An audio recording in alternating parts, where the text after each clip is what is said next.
अरे भाई साहब झंडे लगा लिए, झंडे आपको पता चला, झंडे लगा लिए, वो भी भगवा रंग के, कयामत आ जाती भाई साहब, कयामत आ जाती। वो तो शुक्र है पुलिस ने झंडे हटवा दिए, नहीं तो भैया गजब हो जाता।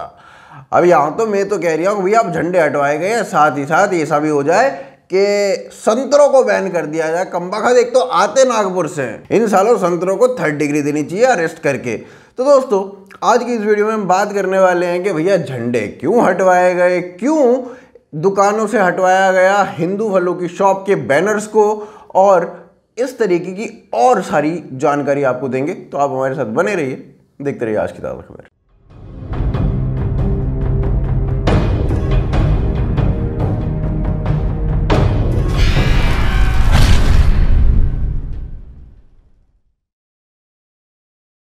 तो दोस्तों एक कंट्रोवर्सी शुरू हो गई झारखंड से, और झारखंड में ये कंट्रोवर्सी इसलिए शुरू हुई क्योंकि कुछ फलों के विक्रेताओं ने ये वाला बैनर अपनी दुकानों के बाहर लगा दिया। इसके बाद ट्विटर पर एक वॉर शुरू हो गई, 2 पक्ष बने, और उसके बाद पुलिस ने लिया संज्ञान। पुलिस ने संज्ञान लेके इन बैनर्स को हटवा दिया दुकानों से, और साथ ही साथ विक्रेताओं के ऊपर 107 धारा लगा दी। अब भैया धारा 107 का मतलब यह होता है कि आपने कुछ काम किया, उस काम की वजह से दूसरा कोई भड़क गया। अब यह बात तो भैया बिल्कुल सही है, किसी को भड़काना नहीं चाहिए, किसी को उकसाना नहीं चाहिए, और पुलिस ने अगर कुछ किया है तो सोच समझ के किया होगा।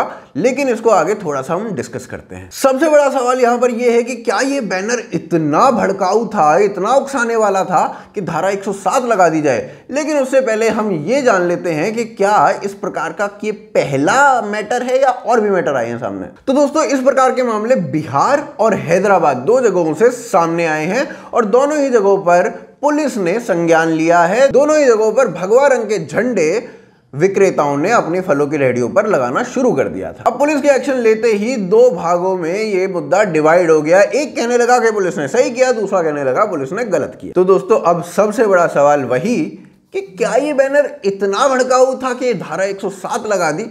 तो यहां पर बहुत सारे सवाल उठते हैं, और यहां पर उठती हैं कुछ बातें ऐसी जिनको समझने की बहुत जरूरत है। प्रश्न उठता है ये कि जब मुस्लिम होटल, सरदार होटल, जैन शिकंजी इत्यादि इत्यादि इत्यादि अलाउड हैं, तो भाई हिंदू फलों की दुकान, इसमें क्या प्रॉब्लम है। जब कहीं पर भी ये इस्लामिक झंडे लगाने का अधिकार है तो भगवा रंग के झंडे में क्या प्रॉब्लम है। बात तो यहां समानता की दिखाई पड़ती है। अगर इसको एक अधिकार है तो दूसरे को भी वो अधिकार क्यों ना हो। भारत का आर्टिकल 14 से 18 यही बात तो कहता है। अब दोस्तों सवाल ये उठता है कि क्या इस देश में अब हिंदू नाम रखना गलत हो गया है या फिर भगवा रंग को रखना गलत हो गया है। तो ऐसा जी बिल्कुल नहीं है। भारत में द हिंदू नाम का अखबार चल रहा है और बहुत सालों से चल रहा है। आज तक किसी को कोई प्रॉब्लम नहीं हुई है, आगे भी कोई किसी को प्रॉब्लम नहीं होगी। साथ ही साथ अगर झंडे की बात करें तो झंडा भी हर जगह लगाया जाता है, जैसे इस्लामिक झंडा लगाया जाता है।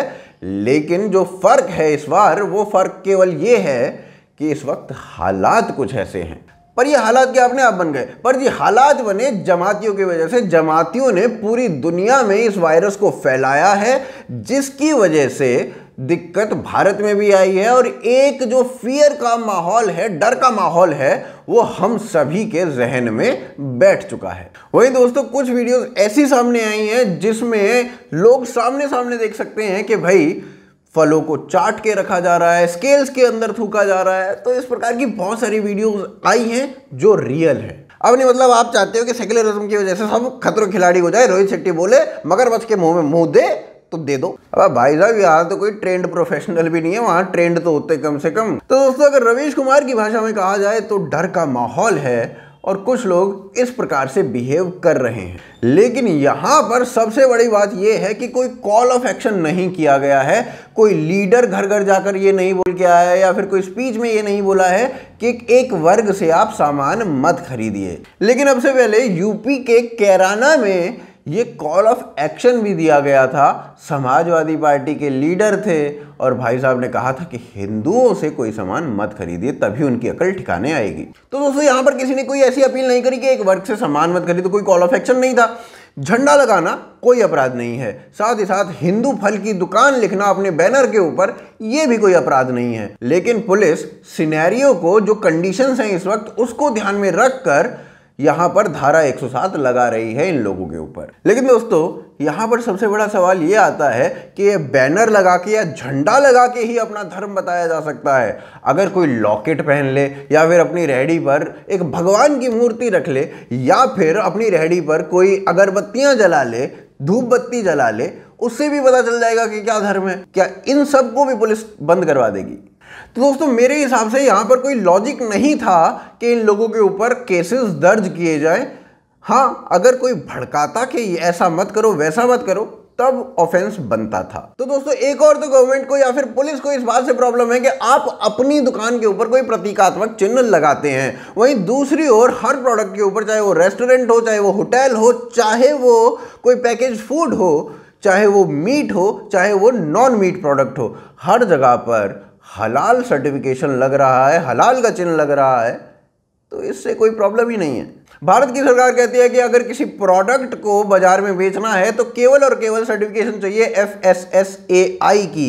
लेकिन ये हलाल सर्टिफिकेशन क्यों चाहिए और क्यों भारत की कंपनीज जो हैं वो हलाल सर्टिफिकेशन लेने के पीछे पड़ी हुई हैं? तो इन कंपनीज का बेसिक मोटो ये है कि हलाल सर्टिफिकेशन लेने के बाद जो मुस्लिम्स हैं वो भी हमारे प्रोडक्ट को खरीदने लग जाएंगे और गैर मुसलमानों को तो इस बात से कोई फर्क नहीं पड़ता कि हलाल है, हराम है या क्या है। तो वैसे ही अगर झंडा लगाने से उस फल वाले को लगता है कि भाई मेरी बिक्री बढ़ जाएगी तो क्या प्रॉब्लम है? अब दोस्तों यहाँ पर कुछ पॉइंट्स ऐसे हैं जो काफी वरीसम हैं, जिससे काफी दिक्कत हो सकती है आपको सुनने के बाद। तो दोस्तों ये हलाल सर्टिफिकेशन देने वाली कंपनी क्या किसी नॉन मुस्लिम को जॉब ऑफर करती है? तो भाई बिल्कुल नहीं। जॉब ऑफर केवल उसको की जाएगी जो आदमी सर्टिफाई कर सके और वो मुसलमान होना जरूरी है। वहीं दूसरी ओर एक फेक न्यूज उड़ाई जाती है कि आयुष डिपार्टमेंट में नॉन हिंदूज को काम नहीं दिया जा रहा है, जॉब नहीं दिया जा रहा है। बहुत बड़ा बवाल मचाया जाता है इस चीज के ऊपर, लेकिन वो फेक न्यूज होती है। और यहाँ पर तो कितने सालों से नॉन मुस्लिम्स को जॉब ही नहीं मिल रही है, यहाँ पर कोई कुछ नहीं कहता है। तो दोस्तों हलाल सर्टिफिकेशन देने वाली एक सबसे बड़ी कंपनी है जिसका नाम है जमात उलमाए हिंद।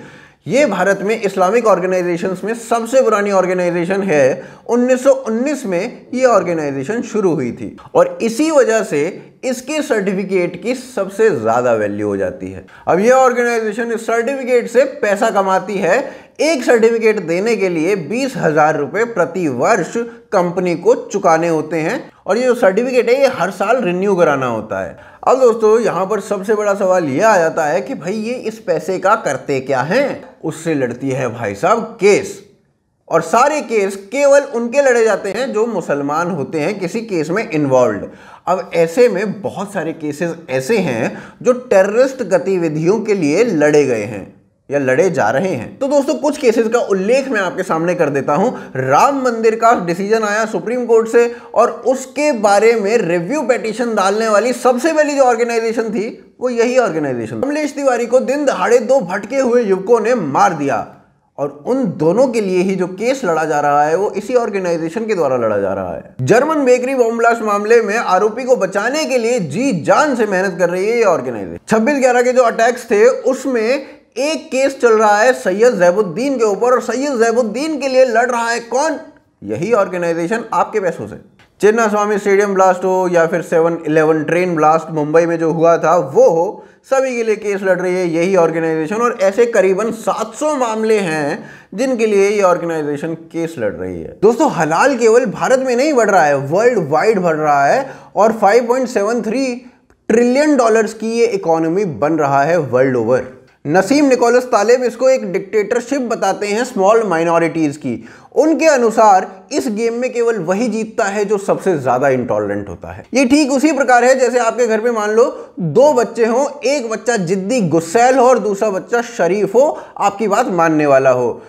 अब जिद्दी गुस्सैल बच्चे को शरीफ बच्चे से एक खिलौना चाहिए तो वो जिद करेगा, रोएगा, पीटेगा, खाना पीना छोड़ देगा और आप भी कह दोगे कि हाँ भैया शरीफ बच्चे तू इसको ये खिलौना दे दे, तेरे को हम बाद में दूसरा नया दिला देंगे, फिर चाहे बाद में दिलाओ या ना दिलाओ। बस सारा गेम यही है, जिद पकड़ लो, इंटॉलरेंट बन जाओ और अपनी जिदें मनवा लो। और इसी जिद के बेसिस पर आप वर्ल्ड में ऐसी कंट्रीज देखेंगे जहां पर मुस्लिम पॉपुलेशन जो है वो माइक्रो माइनॉरिटी में है, फिर भी वहां पर कंपनीज जो हैं वो हलाल प्रोडक्ट्स ले रही हैं, हलाल सर्टिफिकेशन ले रही हैं। यही नहीं, इंडियन वेज में हलाल मीट ही केवल सर्व की जाती है, झटका मीट को सर्व नहीं किया जाता है। यहां पर सवाल यह है कि हलाल मीट ही क्यों, झटका मीट क्यों नहीं? अगर देना है तो दोनों को दो, नहीं तो किसी को भी मत दो। बात इक्वालिटी की है, भारत के संविधान के आर्टिकल 14 से 18 के बीच की। दोस्तों अब ये आपके ऊपर है कि आप हलाल प्रोडक्ट लेना चाहते हैं